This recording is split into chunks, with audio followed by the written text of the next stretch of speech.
অভিষেক বন্দ্যোপাধ্যায় আসার আগেই সেই আপনারই অঞ্চল আর কি কারিমুলদার নেতৃত্বে নাকি এই অঞ্চল বারবার খবরের শিরোনাম আছে, সেই অঞ্চলে তৃণমূল ছেড়ে আইএসএফে জয়েন অভিষেক বন্দ্যোপাধ্যায় ভাঙড়ে আসার আগে, কি বলবেন? দেখো, আজ যে আমি কারিমুল তৈরি হয়েছি আমার কোনো কৃতিত্ব নাই।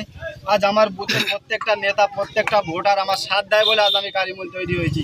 আমার বুথের তাদের সততা, তাদের চলার পথ দেখে আমার ভাইয়েরা যারা টিএমসি করতো, বাস্তবে যাদের মধ্যে সামান্য পরিমাণ ইমান এখনো বেঁচে আছে, তারা আজকের আইএসএফের হাত ধরছে। কেন জানি এরাই হলো আগের দিন, এরা ভবিষ্যৎ, এরাই আমাদের ভবিষ্যৎ করতে পারবে।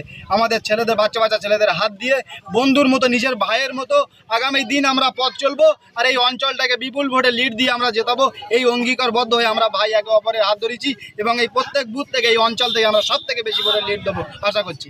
এই এত ছেলে, Abhishek Bandyopadhyay second in command বলে বারংবার, আর তৃণমূল কংগ্রেসের second in command Abhishek Bandyopadhyay. এই অভিষেক বন্দ্যোপাধ্যায় ভাঙড়ে আসার আগে ঢল নামতে তৃণমূল ছেড়ে আইএসএফে জয়েন, কি বলবেন? এটা কি মুখ খুললো অভিষেক বন্দ্যোপাধ্যায় বা শওকত মোল্লার? যে কামান বলছো না, কামান ইংরেজরাও এনেছিল ভারতবর্ষে, সেসব কামান সব ফেল হয়ে গেছে, এসব কামানও ফেলে যাবে।